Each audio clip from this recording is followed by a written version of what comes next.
ఓం శాంతి. నమస్తే. ETV life ఆధ్యాత్మిక channel మానస కార్యక్రమానికి స్వాగతం.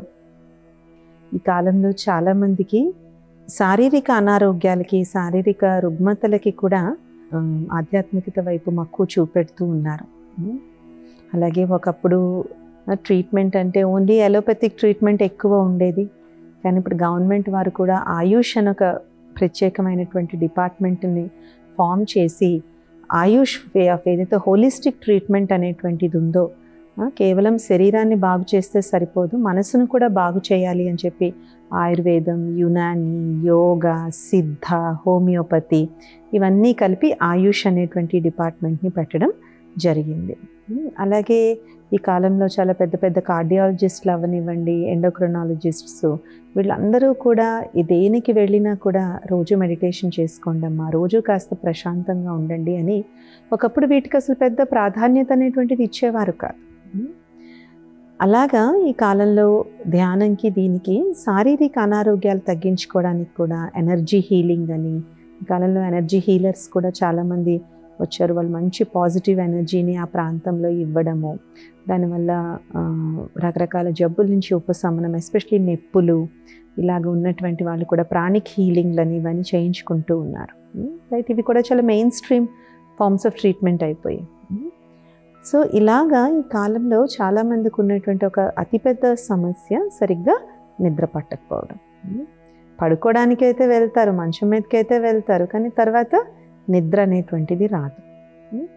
అయితే ఇది మొబైల్ వల్ల వచ్చే దానికి కారణం మనం పక్కన పెడితే, మొబైల్ చూస్తూ చూస్తూ నిద్రపోకపోవడం అనేది అది స్వయిచ్ఛతో చేస్తున్నారు వాళ్ళు. అది ప్రాబ్లం కాదు, వాళ్ళు కావాలని చేస్తున్నారు. పడుకోవడం బదులు మొబైల్ చూస్తూ, మొబైల్లో సినిమాలు, సీరియల్స్ చూస్తూ నిద్రపోవట్లేదు, అది కాదు. అది ఎందుకంటే వాళ్ళు ఇష్టానుసారం చేస్తున్నారు. అలా కాకుండా రకరకాల సమస్యలతో సతమతమవుతూ, మానసిక ఒత్తిడి, స్ట్రెస్, వీటితో సతమతమవుతూ నిద్ర పట్టనటువంటి వాళ్ళు, వారికి ఆధ్యాత్మికత ఏ విధంగా ఉపయోగపడుతుంది? ఎందుకంటే స్పిరిచువాలిటీ అంటే చాలామంది కేవలం ఆశ్రమాలకు వెళ్ళడం అనుకుంటారు, లేదంటే దేవాలయాలకు వెళ్ళడం అనుకుంటారు, లేదంటే ఏదో ఒక 2-3 నిమిషాలు ఏదో ధ్యానం చేసేసాం అనుకుంటారు. కాదు, ఆధ్యాత్మికత అనేది జీవితం తాలూకా అన్ని కోణాలని కూడా చాలా ప్రభావం చేస్తుంది.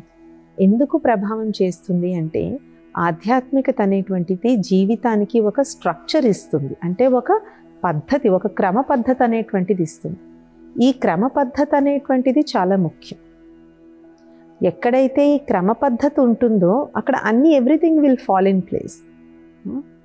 అందుకే ఆధ్యాత్మికతలో క్రమశిక్షణ అనేటువంటిది ఒక చాలా దివ్య గుణంగా చూడడం జరుగుతుంది. స్పిరిచువాలిటీలో discipline is very very important.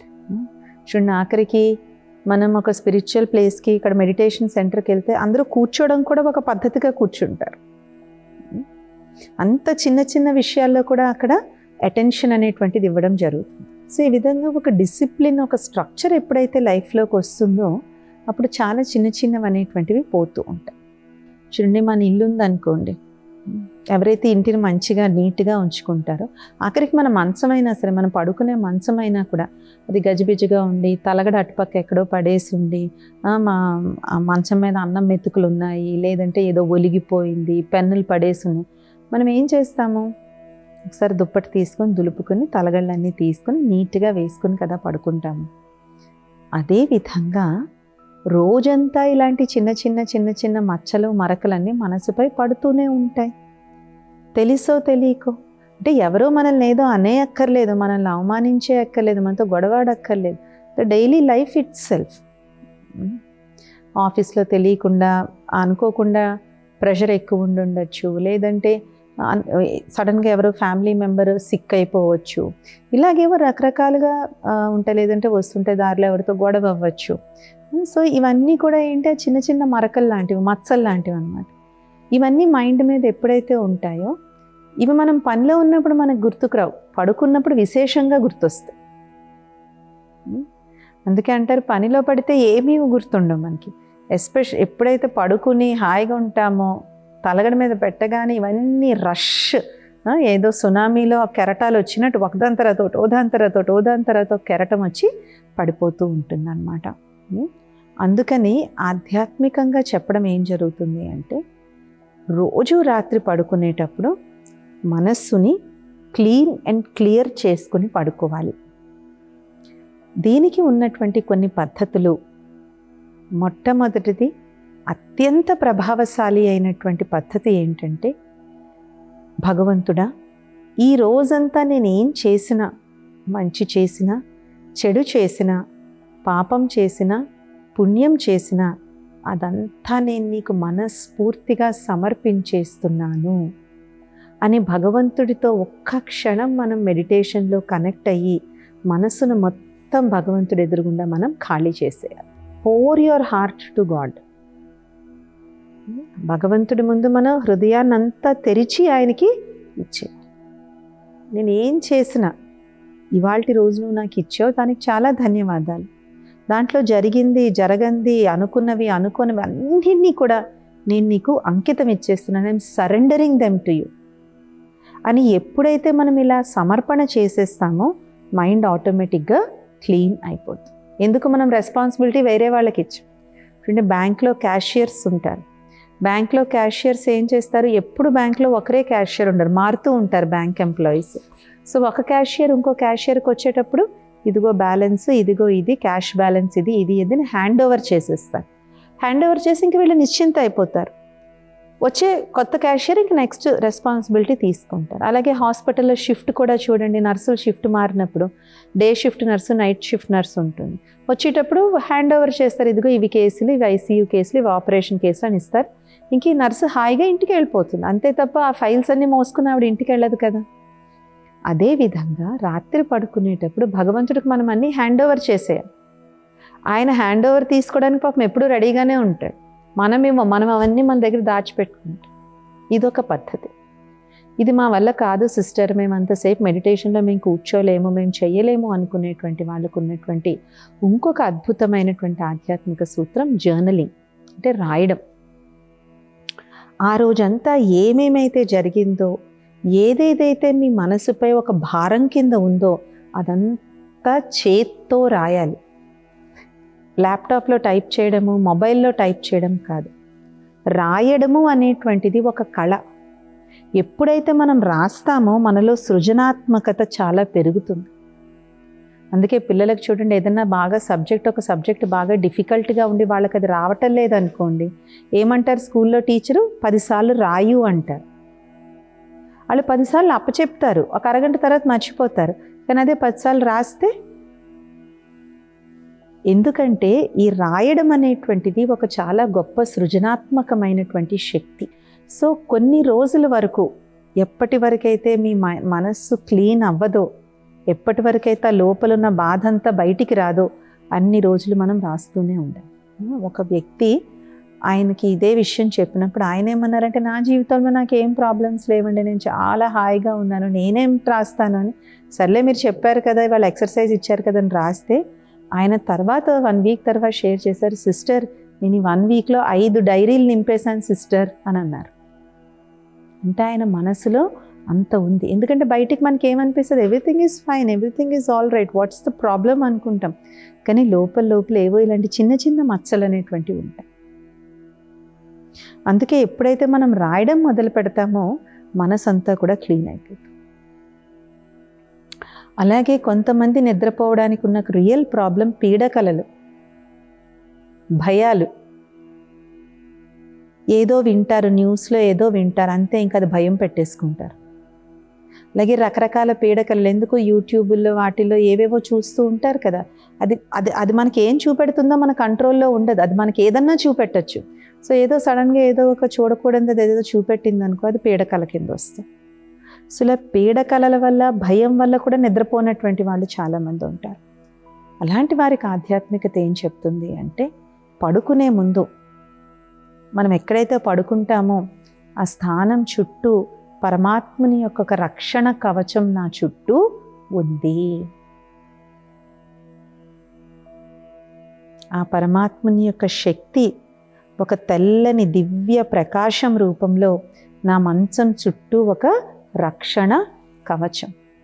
ఈ రక్షణ కవచంలో నేను చాలా చాలా భద్రంగా ఉన్నాను. పరమాత్ముని యొక్క ఈ దివ్య శక్తి యొక్క రక్షణ కవచంలోకి ఏ విధమైనటువంటి చెడు కానీ, ఏ విధంగానూ బాధ పెట్టేది కానీ ఇందులోకి ప్రవేశించలేదు అని మనం మైండ్తో ఆ విధమైనటువంటి పరమాత్ముని యొక్క శక్తి నా చుట్టూ ఉంది, ఆ రక్షణ కవచం నా చుట్టూ ఉంది, నేను ఆ రక్షణ కవచంలో హాయిగా నేను పడుకుని ఉన్నాను అనేటువంటి ఆ యొక్క అనుభూతిలో, ఆ యొక్క ఎక్స్పీరియన్స్, ఏదో ఊహించుకోవడం కాదు, ఏదో ఊహించుకునే ఊహాచిత్రం గీసుకోవడం కాదు, ఆ అనుభూతిలో really God's hand is blessing.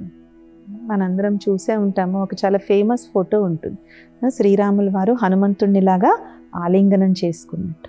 అక్కడ శ్రీరామచంద్రుడి ఎక్స్ప్రెషన్ చూడండి, హనుమంతుడి ఎక్స్ప్రెషన్ చూడండి, ఇద్దరు ఎక్స్ప్రెషన్స్ చాలా డిఫరెంట్గా ఉంటాయి. శ్రీరామచంద్రుల వారి ఎక్స్ప్రెషన్ ఒక దాతృత్వ గుణంగా ఉంటుంది, ఒక వాత్సల్యం యొక్క ఫీలింగ్ ఉంటుంది వారి ఎక్స్ప్రెషన్లో. అదే హనుమంతుడి యొక్క ఎక్స్ప్రెషన్లో సేద తీరినట్టు ఉంటుంది. ఇంకా నాకు ఏ చింత లేదు, నేను రాముడి దగ్గరికి వచ్చేసాను, నాకు ఏ చింత లేదు అన్నట్టు హనుమంతుడి యొక్క ఎక్స్ప్రెషన్ ఉంటుంది. అదే శ్రీరామచంద్రుడి యొక్క ఎక్స్ప్రెషన్ వాత్సల్యం యొక్క ఎక్స్ప్రెషన్ ఉంటుంది. నేను వీరికి సుఖాన్ని ఇస్తున్నాను అనేటువంటి ఎక్స్ప్రెషన్ శ్రీరామచంద్రుడికి ఉంటుంది. అలాగా నేను పరమాత్ముని ఒడిలో చాలా హాయిగా నిశ్చింతగా అన్ని రకాల బాధలు దుఃఖాలన్నీ ఆయనకి ఇచ్చేసి నేను ఆయన ఒడిలో హాయిగా నిశ్చింతగా నేను పడుకుంటాను. ప్రకాశ్మణి దాదీ గారు బ్రహ్మకుమారి సంస్థకు దగ్గర 40 సంవత్సరాలు దాదీజీ నేతృత్వంలో ఈ సంస్థ కేవలం భారతదేశం నుంచి 100 దేశాలకు విస్తరించింది. రోజంతా దాదీ ఉదయం నుంచి రాత్రి వరకు బోల్డ్ మంది విఐపీలు, వివిఐపీలు, అలాగే రకరకాలుగా వస్తూ ఉంటాయి. ఇంటర్నేషనల్ ఆర్గనైజేషన్ అంటే రకరకాలుగా వస్తూ ఉంటాయి. ఒకసారి ఒక ఇంటర్వ్యూయర్ అడిగారనమాట, దాదీ మీకు ఇంత ఉంటుంది కదా, మీకు అసలు రాత్రి నిద్ర పడుతుందా అని. దాదీ అన్నారు, నేను తలగడ మీద తల పెట్టడం భయం, ఎప్పుడు నిద్రపోతానో నాకు తెలీదు, మళ్ళీ తెల్లవారుజామున అమృత ఘడియల్లో బ్రహ్మ ముహూర్తంలోనే నేను లెగుస్తాను. దాదీని అడిగారు, దాదీ మీ సీక్రెట్ ఏంటి అని.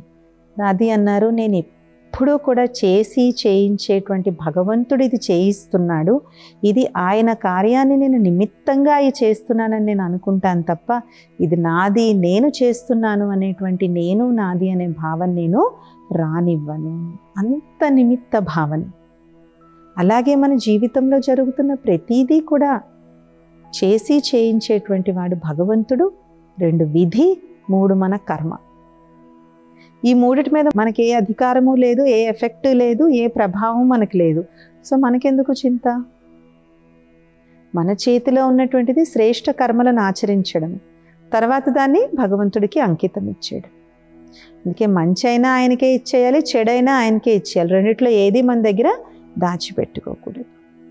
కాబట్టి ఎంతెంతైతే మనం ఈ నిమిత్త భావనతో ఉండి రోజంతా మనం కర్మ చేస్తామో రాత్రి మనం అంత లైట్గా ఉంటాం, అంత ఈజీగా మనకి నిద్ర పడుతుంది. అలాగే ఇంకొంతమంది ఉంటారు, పడుకునేటప్పుడు ఊరుకూరికే ఎవరెవరికో ఫోన్లు చేసుకుని అవి మాట్లాడుకుని వార్తల్లో ఏం జరిగిందో అదేం జరిగిందో ఇదేంటో అని అన్ని రకాల విషయ పరిజ్ఞానము, జనరల్ నాలెడ్జ్ అంతా పడుకుని ఆ మంచం మీదే పొందడానికి ట్రై చేస్తారు. అది దానికి సమయం కాదు. మనం వార్తలు వినాలనుకున్నా, న్యూస్ అన్నా, ఎవరితో అన్నా మాట్లాడాలన్నా ఇవి అన్నీ కూడా మనం పగలు చేసుకోవాల్సిన పని. విశేషంగా ఎవరితో అయితే మనకు కొంచెం కిందు మీదు రిలేషన్ ఉంది, వాళ్ళకి మనకి కొంచెం మాట జరుగుతున్నాయని, అలాంటి వాళ్ళకి ఎప్పుడూ మనం రాత్రి పడుకునే ముందు ఫోన్లు చేయడం కానీ, వాళ్ళ గురించి ఆలోచించడం కానీ, వాళ్ళతో చాటింగ్ చేయడం లాంటివి చెయ్యకూడదు. ఎందుకంటే వాళ్ళ నుంచి ఒక్క చిన్నది ఏమన్నా వచ్చిందనుకోండి, ఇంక రాత్రి మన నిద్ర ఓం శాంతి అయిపోతుంది. అందుకనే పడుకునే ముందు ఇంకొక చాలా చక్కని పద్ధతి, ఆధ్యాత్మిక సాహిత్యాన్ని చదువుతూ పడుకోవడం. చూడండి, ఇప్పుడు అన్ని ఆధ్యాత్మిక విషయాలన్నీ కూడా చిన్న పుస్తకాలు, అవి అస్సలు కాస్ట్ ఉండవు. 20 రూపాయలు, 30 రూపాయలు, 50 రూపాయలకి చాలా చీప్గా దొరికేస్తాయి. అలాంటి సాహిత్యం మన పక్కన పెట్టుకుని పడుకునే ముందు అవి చదువుతూ పడుకుండిపోతే ఏమవుతుందంటే ఆ విషయాలన్నీ కూడా మన సబ్కాన్షియస్, మన అవచేతన మనసులోకి అవి ఎంటర్ అయిపోతాయి. కాబట్టి మార్నింగ్ లెగిసినప్పుడు కూడా మనం మళ్ళీ ఒక స్పిరిచువల్ థాట్తోనే మనం లెగుస్తాం. మనం రాత్రి పడుకునేటప్పుడు ఎంతెంతైతే ఆధ్యాత్మిక సాహిత్యం చదువుతూ పడుకుంటామో పగలు లెగిసిన వెంటనే ఫస్ట్ వచ్చే ఆలోచన కూడా ఏముంటుంది, దాని గురించే ఉంటుంది. అదే రాత్రి మనం న్యూస్ల గురించి, మర్డర్ల గురించి, వాటి గురించి చదువుతూ పడుకున్నాం అనుకోండి, రాత్రంతా అవే కళ్ళు వస్తే ఉదయం లేచిన తర్వాత కూడా ఫస్ట్ అమ్మ అదేమైందా, మర్డర్ సాల్వ్ అయిందా అని ఇది గుర్తొస్తుంది ఉదయం, రైట్? సో అందుకని మనం రాత్రి పడుకునే ముందు మనం ఏం చదువుతున్నాము, ఏం వింటున్నాము, ఇవి చాలా చాలా ముఖ్యమైనటువంటి విషయాలు. ఎవరితో మనం మాట్లాడుతున్నాము. అలాగే చాలామందికి ఇంకొక అలవాటు ఉంటుంది, పడుకుని నెక్స్ట్ డే నేను ఏం చేయాలని ప్లానింగ్ వేస్తూ ఉంటాను. అది కూడా దానికి సమయం కాదు, అది మంచం మీదకి రాకముందు చేయాల్సిన పని. మీకు నెక్స్ట్ డే ఏం చేసుకోవాలో చూసుకోవాలంటే మీ ఇంట్లోనో, మీ లివింగ్ రూమ్లోనో, లేదంటే మీకు ఆఫీస్ స్పేస్ ఉంటే ఆఫీస్ స్పేస్లోనో అక్కడ వేసుకోవాలి ప్లానింగ్. అంతేకాని పడుకున్న తర్వాత నేను రేపు ఏం ప్లాన్ చేయాలి, రేపు ఏం వెళ్ళాలి, ఆఫీస్లో మీటింగ్లో ఏం మాట్లాడాలి, పిల్లలకి ఏం వంట చేయాలి. ఎందుకంటే ఎప్పుడైతే భవిష్యత్తు యొక్క ఆలోచన యొక్క సంకల్పాలు మనకి రావడం మొదలవుతాయో ఇప్పుడు వస్తున్న నిద్రపోతుంది. ఆలోచించుకోవాలి కంపల్సరీగా, బిజీ స్కెడ్యూల్ ఉన్నప్పుడు రేపు ఏం చేయాలనేది ఆలోచించుకోవాలి, కానీ మంచంలో పడుకున్న తర్వాత కాదు. దాది జానకి గారు 104 సంవత్సరాలు జీవించారు. చివరి క్షణం వరకు ఆవిడ ఈశ్వరీయ సేవ చేసేవారు. దాదీజీకి ఒక చాలా గొప్ప రూల్ ఉండేది, ఒక చాలా మంచి నియమం ఉండేది. ఎందుకు, దాదీజీ గారు మొత్తం సంస్థకే దాది హెడ్. ప్రకాష్మణి దాది గారు తను చాలించిన తర్వాత బ్రహ్మకుమారిస్కి దాది జానకి గారు హెడ్ అయ్యారు. అప్పటికి ఆల్మోస్ట్ దాది వయసు 92-93 సంవత్సరాలు, కానీ ఫుల్ యాక్టివ్గా ఉండేవారు దాది. సో చాలామందిని కలవడానికి వచ్చేవారు, చాలామంది దాదీతో కలిసేవారు, బోలెడు మీటింగ్స్ అవన్నీ అయ్యేవి. కానీ దాది తన బెడ్రూమ్లోకి వెళ్ళిన తర్వాత మాత్రం కార్య వ్యవహారాల గురించి, ప్లానింగ్ గురించి, జరిగిన విషయాల గురించి అస్సలు డిస్కస్ చేసేవారు కాదు, మాట్లాడేవారు కాదు. బెడ్రూమ్లోకి వెళ్ళడం, పరమాత్మని లైట్ ఆన్ చేసుకోవడం, మెడిటేషన్ చేసుకోవడం, పడుకోవడం. అయితే దాదీని చాలాసార్లు అడిగేవారు, దాది ఎందుకు మీరు ఈ వయసులో ఏం కూర్చుంటారు, మీ బెడ్రూమ్లో ఈ పక్కన ఒక సోఫా వేయించేస్తాము, కలిసే వాళ్ళని అందరినీ చక్కగా అంటే ఇంట్లో వాళ్ళని, మరి బయట విఐపీస్ కాదు, అసలు ఇంట్లో వాళ్ళతో కూడా మీటింగ్స్ ఉంటాయి కదా, ఏదైనా ప్రోగ్రామ్ ఉంది, ప్రోగ్రామ్కి ఏదో డిస్కస్ చేసుకోవాలి, ఎక్కడికో వెళ్ళాలి, అవన్నీ అక్కడ కూర్చుని ఎందుకు దాది మీరు మాట్లాడతారు సిట్టింగ్ రూమ్లో, మీ బెడ్రూమ్లో మేము ఇక్కడ సోఫా వేయించేస్తాము, ఇంట్లో వాళ్ళం ఇక్కడ మీ బెడ్రూమ్లోనే హాయిగా మీరు పడుకోండి, మీరు పడుకుంటాం, మేము అన్నీ చెప్తాము అంటే దాది దానికి ఎప్పుడు ఒప్పుకునేటువంటి వారు కాదు. నేను కూర్చుంటానా పడుకుంటానా అనేటువంటి విషయం వేరు, కానీ ఏవైతే మనం రకరకాల వ్యవహారాలు మాట్లాడుకుంటామో, రకరకాలు చెప్పుకుంటామో, వాటి వైబ్రేషన్స్ అన్నీ ఈ ప్రాంతంలో నిండిపోతాయి. ఎప్పుడైతే ఆ వైబ్రేషన్స్ అన్నీ ఈ ప్రాంతంలో నిండిపోతాయో మనం పడుకున్నప్పుడు కూడా దాని ప్రభావమే మైండ్ మీద పడుతుంది. కాబట్టి ఎక్కడ ఏదో అక్కడ అదే పని మనం చెయ్యాలి. అందుకని ఎంత లేట్ నైట్ అయినా దాది సిట్టింగ్ రూమ్, ఆఫీస్ రూమ్లో అందరినీ కలిసి అన్నీ చేసి రూమ్కి వచ్చి పడుకున్నాను. అందుకే అంత వయసులో 98-99 ఇయర్స్ ఏజ్లో కూడా దాది చాలా హాయిగా పడుకునేవారు. కానీ మనం ఏం చేస్తాం, చాలాసార్లు బెడ్రూముల్లోనే టీవీ చూస్తాం, బెడ్రూముల్లోనే సినిమాలు చూస్తాం, బెడ్రూముల్లోనే డిస్కషన్లు పెడతాం. సో ఆ వైబ్రేషన్స్ అన్నీ కూడా బెడ్రూమ్లో ఉంటాయి. కాబట్టి ఈ విధంగా కొన్ని ఇలాంటి చిన్న చిన్న మార్పులు అనేటువంటివి మనం చేసుకోవచ్చు.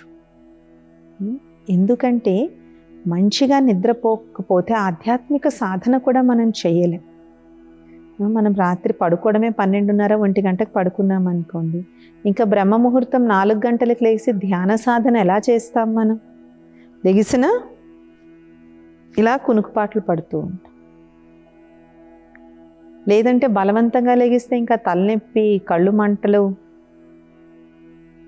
రాత్రి జస్ట్ 2 hours 3 hours పడుకున్న కారణంగా మర్నాడు రోజంతా చికాగ్గా ఉంటుంది. కనిపించిన ప్రతి ఒక్కళ్ళ మీద కసుబుసులాడతాం. ఏమైందంటే ఏం లేదండి, రాత్రి సరిగ్గా నిద్ర పట్టలేదు, దాని వల్ల నాకు చాలా చికాగ్గా ఉంది. సో సుఖవంతమైనటువంటి నిద్ర శారీరక ఆరోగ్యానికి ఎంత ముఖ్యమో, ఆధ్యాత్మిక మార్గంలో నడవడానికి, ఆధ్యాత్మిక సాధనలో పురోగతికి కూడా సుఖవంతమైన నిద్ర చాలా ముఖ్యమైనటువంటి. అందుకనే మనం చాలాసార్లు మనం చూస్తూ ఉంటాము, జాగరణ చేసి అది చేసి ఇది చేసి మనం అది చేద్దాం ఇది చేద్దాం అనుకుంటాం, కానీ తర్వాత రోజు ఎలా ఉంటుంది? పడుకుని పోవాల్సి వస్తుంది. నైట్ షిఫ్ట్లు పాపం ఉద్యోగాలు చేస్తారు, నైట్ షిఫ్ట్ చేసిన వాళ్ళు ఏం చేస్తారు, డే అంతా పడుకుని ఉంటారు, సో ఉల్టా తిరుగుతారు. దానివల్ల చాలా హెల్త్ ఇష్యూస్ కూడా వచ్చి నైట్ షిఫ్ట్స్ ఎక్కువ వాళ్ళు ఎవరు చేయలేరు. నైట్ షిఫ్ట్స్ ఎక్కువ చేస్తే చాలా హెల్త్ ఇష్యూస్ వస్తాయి. అందుకని ఇప్పుడు నైట్ షిఫ్ట్ ఉద్యోగాలు అంటే కూడా మరీ ఎవరో ఫ్రెషర్స్ జాయిన్ అవుతున్నారు, కానీ కొంచెం ఎక్స్పీరియన్స్ అయినా ఎంత కష్టమైనా రాత్రి 10 కన్నా ఇంటికి వచ్చేయాలి తప్ప ఈ నైట్ 10 to మార్నింగ్ 6 ఈ షిఫ్ట్స్ ఎవరు చేయటం. కాబట్టి అలాగే రోజంతట్లో మనం ఎప్పుడైతే కర్మలను ఆచరిస్తామో, ఎప్పుడన్నా మనకి ఏదన్నా పని అలా స్ట్రెస్ అయిపోతుంది నాకు అన్నప్పుడు కాసేపు detach and be in silence. Too much pressure పెట్టేసుకుంటున్నాను, టూ మచ్ స్ట్రెస్ పడిపోతున్నాను నేను దీని గురించి అనిపిస్తుంటుంది ఒక్కోసారి. అలాగే ఒక్కొక్కసారి కొందరితో వాగ్వివాదం చేస్తూ మనకు తెలియకుండా అది పతాక స్థాయికి వెళ్ళిపోతూ ఉంటుంది. మనకి ఎప్పుడైతే అది రియలైజ్ అవుతామో ఇమ్మీడియట్గా విత్డ్రా వచ్చేయండి అక్కడి నుంచి. వచ్చేసి ఏకాంతంలో కాసేపు సమయాన్ని గడపండి. Just be with yourself. కావాలంటే మీకు నచ్చితే ఒక చిన్న కప్ ఆఫ్ టీ తాగండి, కాస్త వేడి నీళ్ళు తాగండి, తాగి మిమ్మల్ని మీరు రిలాక్స్ చేసుకోండి. సో ఎప్పటికప్పుడు మనం ఇలా మన మైండ్ని డీటాక్స్ చేసుకుంటూ వెళ్ళిపోతూ ఉంటే రాత్రి నిద్ర పట్టడానికి ఏ విధమైనటువంటి సమస్య ఉండదు.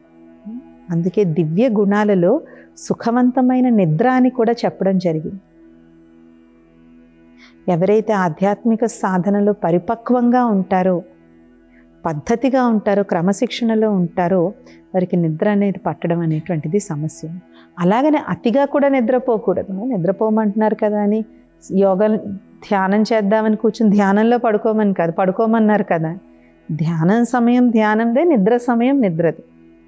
ఏ సమయంలో అది చేస్తే కరెక్ట్గా ధ్యానంలో మన మైండ్ని అంతా మనం కామ్ చేస్తే నిద్ర హాయిగా పడుతుంది.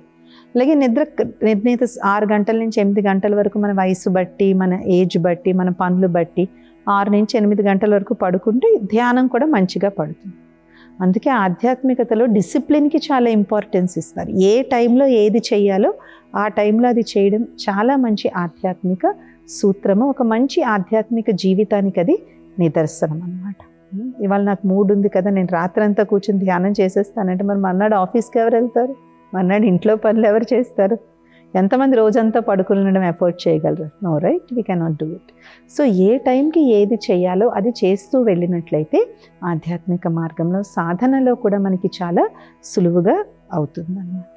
అందుకని సుఖవంతమైనటువంటి నిద్ర కొరకు భగవంతుడికి అంతా సమర్పణ చేసేయడం, మన చుట్టూ ఒక శక్తివంతమైన వలయాన్ని తయారు చేసుకోవడం, అలాగే రాయడం, అలాగే మనం పడుకునేటువంటి ప్రదేశంలో వీలైనంత వరకు పాజిటివ్ వైబ్రేషన్స్ ఉండేలా చూసుకోవడం, అక్కడ ఏ విధమైన వేస్ట్, నెగిటివ్, వ్యర్థమైనటువంటివి ఆలోచించకపోవడం, మాట్లాడుకోకపోవడం, ఆ వైబ్రేషన్స్ని మనం మెయింటైన్ చేసుకోవడం, పడుకునే ముందు స్పిరిచువల్ విషయాలు చదవడం, విని పడుకోవడం, అంతే తప్ప అనవసరమైన వైలెంట్ విషయాలు, నెగిటివ్ విషయాలు కాదు.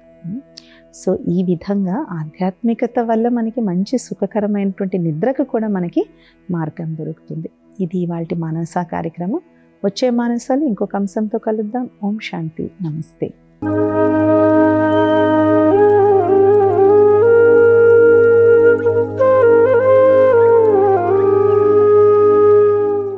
ఈ కార్యక్రమాన్ని తిరిగి చూడాలనుకుంటే www.youtube.com/@ETV Life Spiritual లో చూడవచ్చు.